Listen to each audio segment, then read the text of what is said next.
Nah, jadi pengaduan ini kan kadang-kadang masyarakat ini pada saat ini kebanyakan berpikir pengaduan itu cuma ke kantor polisi. Benar, Pak Pega. Padahal adalah satu UPTD, Pemkab Oku ini mengadakan satu UPTD ya terkait dengan perlindungan perempuan dan anak yang bisa juga menerima pengaduan. Biasanya kan ada masyarakat yang mengadu juga, ada yang limpahan dari polisi seperti yang Ibu sampaikan, ada juga dari aplikasi, Bu ya. Iya. Itu kebanyakan mengadu terkait apa, Bu? Kalau perempuan kebanyakan masalah KDRT. KDRT, Bu Iya. ya. Kalau anak itu kekerasan psikis dan seksual.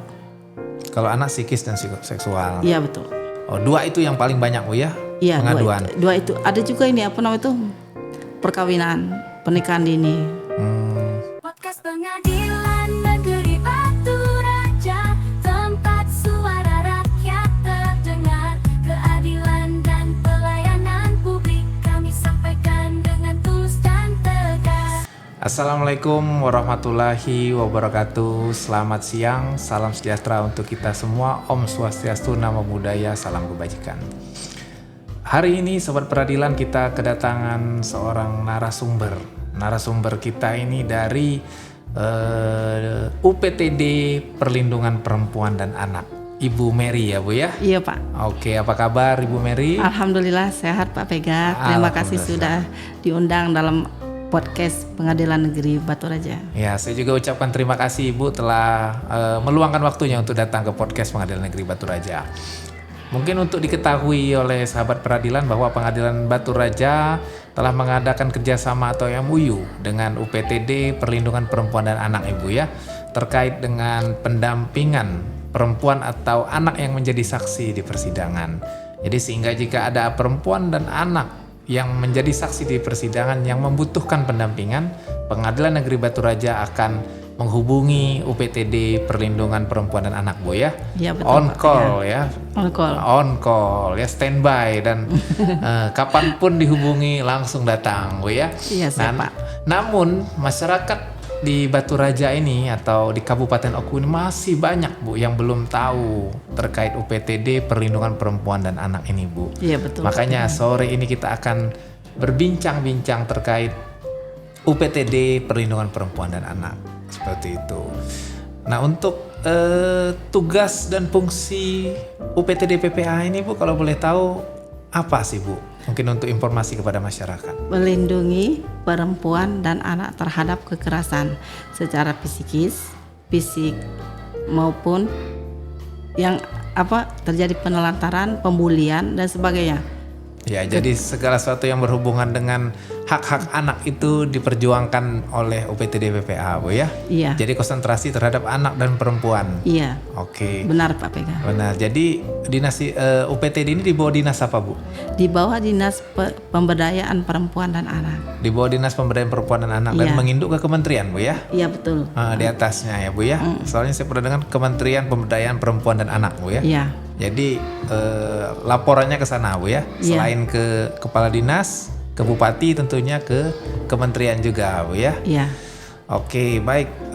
Kegiatan atau kerjaan sehari-hari dari UPTD Perlindungan Perempuan dan Anak ini kalau atau kita singkat UPTD PPA ini Bu, apa saja Bu? Apakah menerima aduan atau seperti apa Ibu? Yang pertama kali adalah menerima pengaduan dari masyarakat melalui korbannya datang secara langsung, dari berita juga bisa, dan limpahan ada limpahan kepolisian dan SAPA 129 itu limpahan dari kementerian langsung. Oh, jadi UPTD PPA menerima pengaduan dari masyarakat Bu ya? Iya, menerima pengaduan setelah mengisi formulir, apakah itu perempuan, apakah itu anak, akan langsung kita tindak lanjuti. Kita asesmen, ya asesmen itu dia menjabarkan yang terjadi, kemudian akan kita lakukan penjangkauan. Jadi setelah pengaduan tahapan selanjutnya adalah penjangkauan. Oke, penjangkauan itu seperti apa Ibu? Penjangkauan itu mendatangi tempat korban langsung, mendatangi, kita melihat secara langsung si korban, psikis kejiwaannya seperti apa. Setelah dilakukan penjangkauan, baru setelah kita lihat asesmen di situ, baru kita mengadakan pendampingan. Jadi setelah penjangkauan, pendampingan selanjutnya. Iya. Oke. Pendampingan psikolog. Pendamping psikolog. Jadi apakah ada psikolog di UPTD itu, Bu? Kita minta bantuan sama Mbak Rizky, psikolog dari RSUD. Oh, jadi Ibu mendampingi dan membawa orang yang membutuhkan tersebut ke psikolog. Iya. Oke. Tapi sebelum itu kayak kita lihat dulu kasusnya seperti apa, apakah perlu dipisum. Kita bawa juga ke rumah sakit, kita pisum. Nah, setelah psikolog, langkah apa lagi, Bu? Pendampingan tadi kan, pendampingan apa yang diperlukan oleh si korban itu. Misalnya dia merasa sangat terganggu, dia tidak bisa tinggal di tempat itu lagi, akan kita carikan rumah aman yang tidak terjangkau oleh para pelaku. Ada ketakutan dia kan, mungkin ada ketakutan seperti itu. Oke. Kalau saya lihat ada penjangkauan, ada pendampingan, ya saya lihat ya ibaratnya lumayan membutuhkan tenaga yang banyak. Betul. Itu ada berapa personel, Bu, di Dinas UPTD? Ada 2. Oh, cuma berdua. Iya. Wah, luar biasa Kepala sekali. UPTD dan Kasubag 1. Satunya adalah tenaga kerja sukarela. Oh, jadi 3 orang inilah yang ibaratnya sebagai garda terdepan dalam memberikan perlindungan terhadap perempuan dan anak, Bu ya. Satu Kabupaten Oku, luar biasa ya. Jadi pengaduan, Bu ya, kita masuk ke pengaduan. Biasanya kan ada masyarakat yang mengadu juga, ada yang limpahan dari polisi seperti yang Ibu sampaikan, ada juga dari aplikasi, Bu ya. Iya. Itu kebanyakan mengadu terkait apa, Bu? Kalau perempuan kebanyakan masalah KDRT. KDRT, Bu Iya. ya. Kalau anak itu kekerasan psikis dan seksual. Kalau anak psikis dan seksual. Iya betul. Oh, 2 itu yang paling banyak, Bu ya? Iya, pengaduan. dua itu. Ada juga ini apa namanya itu perkawinan, pernikahan dini. Atau kalau sekedar curhat-curhat bisa, Bu? Oh bisa curhat bisa. Iya, maksud saya kan kadang-kadang anak-anak ini kan masih labil, Ibu. Terutama misalnya anak-anak pada usia remaja. Nah, itu tentu kadang-kadang butuh istilahnya cerita atau butuh pendapat. Mungkin Ibu kan bisa atau teman-teman di Dinas UPTD, PPA bisa memberikan pendapat yang benar-benar memang pendapat yang betul gitu untuk seorang anak kan. Ada juga, Bu, yang misalnya untuk sekedar ke UPTD misalnya cerita atau curhat? Ada ya, dan bisa juga dilayani, Bu ya. Kan di situ ada juga konselor di UPTD itu. Oh, jadi diarahkan ke konselor. Oke. Nah, jadi pengaduan ini kan kadang-kadang masyarakat ini pada saat ini kebanyakan berpikir pengaduan itu cuma ke kantor polisi. Benar, Pak Pega. Padahal adalah satu UPTD, Pemkab Oku ini mengadakan satu UPTD ya terkait dengan perlindungan perempuan dan anak yang bisa juga menerima pengaduan. Nah, inilah menurut saya banyak sekali masyarakat yang kurang mengetahui ini, Bu ya. Iya benar, Pak Pega. Jadi ya memang membuka pengaduan, Bu. Dari hari apa sampai hari apa? Kami membuka pengaduan sudah bilang kami sosialisasikan 1 kali 24 jam. 1 kali 24 jam? Iya. Malam pun bisa mengadu? Iya, tapi melalui HP dulu, Pak.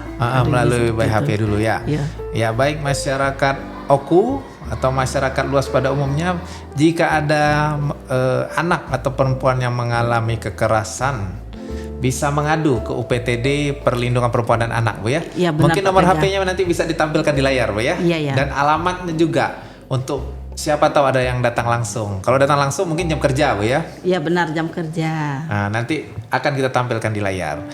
Nah, jadi UPTD ini menurut saya adalah upaya sebelum ke proses hukum ya, betul, Bu? Kalau bisa. Tapi kalau seandainya korbannya sangat seperti apa susahnya itu yuk silakan ke hukum, tapi kalau sebisanya di UPTD itu kita mediasi dulu. Oh, jadi dimediasi dulu. Sebisanya. Jadi diupayakan, Bu ya. Diupayakan dulu untuk mediasi. Oke, karena kalau saya lihat memang banyak kasus-kasus terkait keluarga kan, kalau perempuan dan anak kan mungkin mayoritas adalah kasus keluarga. Kadang jika sudah dalam proses hukum mereka akan nyesel kan? Benar Pak, itu selalu itu pasti. Kalau perempuan KDRT ngadu sudah nyesel masih balik pula. Masih balik Bu ya. Walaupun laporan tuh berdarah-darah, mata berdarah, badan biru. Karena mungkin masih ada rasa Bu ya. Sebenarnya dari dia ngadu tuh sudah kita jingok masih cinta. Dan tidak mungkin pasti terjadi perceraian kan. Kita nasihati dulu, kalau kita omong ke bisa tidak kita mediasi dulu. Tapi biasanya terkejeng-kejeng tidak galak-galak, proses Bu, udah pacar harus masuk tidur di penjara. Oh itu kadang-kadang kan memang ketika masih hangat-hangatnya itu emosi Bu ya. Benar, jadi sudahlah pikir ibu ini lagi panas. Ibu ini kan. Nah itulah jadi buat masyarakat Oku, jika memang segan atau sungkan untuk lapor ke kepolisian, atau sebelum lapor ke kepolisian bisa dulu mediasi berkonsultasi dengan UPTD PPA Bu ya. Iya. Datang langsung. Alamatnya di mana Bu? Di Kemelak. Oh di Kemelak Bu ya. Kilometer 6. Oh kilometer 6 Iya. Bu ya. Depan perumahan Pemda Kemelak. Depan perumahan Pemda Kemelak. Seberangan. Oke. Baik, jadi masyarakat mengadu. Banyak nggak Bu pengaduan di Kabupaten Oku ini? Dibilang banyak ada, dibilang tidak ada. Oh ada Bu ya, menengah lah Bu ya. Iya, karena mereka masyarakatnya mungkin belum tahu keberadaan UPTD Perlindungan Perempuan dan Anak. Iya. Ya itulah, kadang-kadang kasus itu ya seperti gunung es Bu. Iya. Yang menguap ke permukaan itu ya hanya sedikit, sebenarnya masih banyak. Cuma masyarakat karena tidak tahu Dan kadang malu. Malu, betul Malu Bu. untuk mengungkapkan kejadian. Malu mau kejadian ya. Kalau seperti pembulian, apakah menangani juga Bu? Kan anak-anak ada yang dibully dari anak-anak yang lain. Ya, kami juga menangani pokoknya segala kasus kekerasan fisik, psikis, pembulian bisa kita mediasi dulu tapi. Tentu di asesmen berarti sampai datang ke sekolah Bu ya. Tidak Pak, tidak sampai kalau kita ke sekolah kaget sekolahnya malu Pak. Jadi datang langsung ke rumah ke personal ya? Tidak, kita panggil, kita selesaikan. Ya selesaikan Bu ya. Iya, biasa aja Pak, ini maluan kalau mobil datang tuh ada kasus kata orang, kasus sampai itu. Iya, karena mobilnya ada capnya Bu ya. Iya. Mobil perlindungan perempuan dan anak. Iya, jadi kalau niat apalagi dua laki bini, mah kau tadi ngadu kena aku, mobil di depan. Oh, seperti itu ya. Iya. Mungkin sekedar saran, mungkin labelnya perlu ini Bu, perlu dikaburkan Dan dulu. bisa Pak, itu bantuan dari Kementerian Perempuan dan Anak, mobil itu. Dan tidak semua tempat ada itu. Oh, atau mungkin disediakan satu mobil lagi kan, yang khusus iya, memang untuk penjangkauan itu. Iya.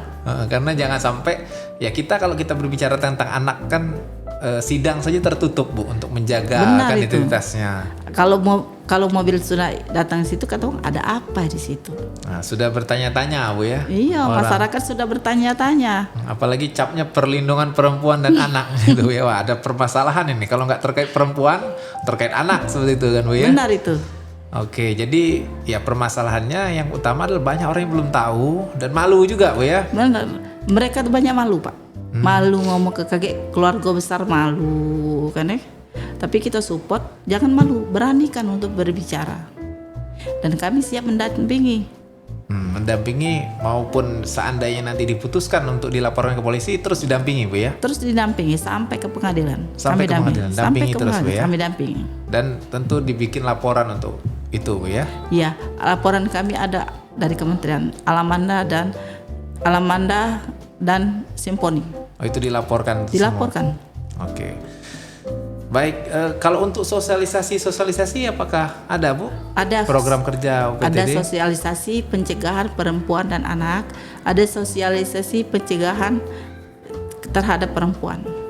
Setiap tahun ada. Setiap tahun Bu ya, diadakan sosialisasi di mana itu Bu? Di sekolah atau di mana? Di gedung. Di gedung Bu ya. Di gedung kami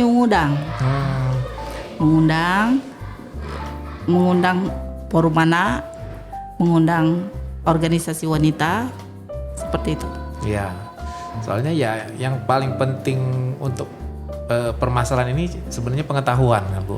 Banyak orang yang tidak tahu. Benar Pak. Atau tidak tahu misalnya kemana mereka harus mengadu, ya kan? Nah ada nggak kira-kira yang laporan-laporan yang berkesan bagi Ibu atau laporan yang agak unik bagi Ibu? Oh yang unik, ya itu namanya kan takdir masing-masing. Iya Bu. Kita kadang terkejut baik Pak, karena tidak pernah kita jenguk dalam keluarga kita seperti itu. Seperti itulah, apalagi terkhusus kekerasan seksual pada anak. Kekerasan seksual pada anak. Ya. Ada juga Bu ya, dan banyak juga di sini Bu ya. Iya, banyak. Itu dilakukan oleh orang yang dekat, orang terdekat yang melakukan. Nah, kebanyakan kasus seksual terhadap anak dilakukan oleh orang yang terdekat. Saya juga pernah baca artikel seperti itu Bu ya. Berarti sama juga di sini pun kebanyakan seperti itu Ibu. Iya, orang terdekat semua itu. Bahkan tetangga, ada juga bapaknya kesian, tetangganya nih kan. Kalau lapar, lah tua, diperhatikan orang tuanya. Bapak tua itu. Ada juga yang seperti Ada itu juga ya. seperti Jadi masuklah pengaduan ke PPA Bu ya. Masuk pengaduan UPT ke dan PPA. Iya. Nah, tentu Ibu akan datang untuk memediasi terlebih dahulu atau memberikan pemahaman mungkin kepada si bapak itu. Ya, supaya tidak malu untuk melaporkan dan tidak malu untuk bertindak secara hukum. Iya. Kalau dia tidak nerima, kita bantu juga Pak, kita support dia. Iya, yang penting untuk memberikan perlindungan Bu ya. Iya, kepada anak tapi Pak. Iya, kepada anak dan perempuan Bu ya. Iya. Karena saya juga pernah menemukan kasus pelaku sodomi nih Bu ya. Iya. Pelaku sodomi ini ternyata Gurunya dewek. gurunya itu ternyata kenapa dia melakukan sodomi? Ternyata waktu masih kecilnya dia pernah disodomi juga. Jadi Iya, akhirnya benar, Pak, berulang-ulang. Iya. Berulang. Jadi kalau misalnya tidak ditangani secara tepat kasus pelecehan seksual ini, ya kemungkinan akan berulang-ulang. Dulu korban mungkin ke depan bisa jadi pelaku. Karena korban itu tidak berani berbicara. Jadi kejadian terus berulang seperti itu. Nah itulah kita perlu sosialisasi Iya. dan memberikan edukasi. Iya, terutama jangan anak itu kalau mau dipanggil sendirian. Jangan. Dan mungkin terhadap orang tua juga jangan mudah mempercayakan anak Benar Bu itu, ya benar. kepada orang terdekat. Entah ada yang nitip ke tetangga atau nitip ke saudara, mungkin itu juga jangan terlalu mudah percaya, dan juga kita harus memberikan edukasi kepada anak, Bu. Benar. Yang penting sekali itu kita dari anak kita sendiri kita kasih tahu seperti itu kan ya. Tidak boleh cak ini. Kalau ada uang nak jangan galak panggilnya DW-an. Dan kalau dia apa-apa harus berbicara. Ya, kadang itulah yang sulit Ibu. Iya, jangan makanya kita harus cerewet sebagai orang tua. Jangan mau dikasih orang minum untuk anak gadis itu. Minum apapun Bu ya. Iya, beli dewe. Kalau itu ambil sendiri karena apa? Sesudah ada kasus seperti itu. Aku Bu katanya dinjoknya minum. Aku minum palaku pening. Aku udah tahu bangunlah naik dosa lagi. Seperti itu. Ya, jadi sobat peradilan, kita dengar pesan dari Ibu itu untuk anak gadis. Jangan galak Bu ya, atau jangan mau diberikan orang minum Bu ya. Iya. Nah, ya kalau kita ambil insight-nya adalah jangan gampang menerima sesuatu. Betul. Apapun itu, entah minum, entah makan. Benar itu. Pak Pega. Jangan mudah menerima sesuatu. Jangan mudah menerima sesuatu. Betul. Ya, Bu, ya. Itu kita sendiri sebagai orang tua yang pertama garda terdepan untuk menjaga anak kita. Ya, karena ya kalau saya lihat zaman memang berubah Bu. Betul. Zaman berubah dari zaman saya dulu dan zaman sekarang nih sangat berbeda pergaulan masyarakat ini Bu. Pergaulan anak-anak sekarang, anak-anak pada pegang handphone, sudah pada lihat video dan sebagainya, sosmed banyak. Jadi ya itu juga menurut saya juga sebagai ya ada andil dalam membentuk yang seperti ini gitu kan. Benar Bu? itu Pak, benar, sangat benar. Tapi kami usahakan korban itu berani untuk berbicara. Itu yang terpenting Bu ya. Itu yang terpenting karena kalau tidak seperti itu dampaknya luas, nanti akan terulang kejadian seperti itu. Oke. Pernah ada kejadian itu Pak ya. Ini apa nama itu? Apa nama itu ya? Apa? Ini apa? Seksual terhadap perempuan. Perempuan pulang dari kerja, mimiknya kena remas Pak. Oh. Tapi alhamdulillah ia tidak malu untuk berbicara. Akhirnya kan dapat hukuman si pelaku. Oh, pelaku itu teman atau Tidak, dia cuma balik baik ke rumahnya. Oh ya, yang biasa kita kenal dengan begal payudara, Bu ya. Betul, Oke, itu Pak. ya. Sudah masuk dia. Dan pelakunya juga kalau saya lihat mungkin banyak yang usia-usia remaja juga, Bu. Benar. Kalau di kepolisian itu dibuka HP-nya, seluruhnya tentang itu. Seperti itu. Nah, jadi orang tua pun jangan mudah untuk memberikan anaknya gadget atau handphone, Bu ya. Tidak bisa Pak PK, malah besar lah 18-19 tahun nak dimbe Pak PK. Dia jenguk dewek kan. Nah ada cewek lakukannya. Iya, Bu ya. Ada juga kekerasan seperti itu. Jadi silahkan melapor, akan kami dampingi secara psikolog. Dia kan kadang trauma, dia malu dengan wong. Kenapa bisa seperti itu? Itu kan itu bukan salah dia, takdir. Oke. Jadi dia tidak malu untuk bergaul, untuk menampilkan dirinya lagi kan.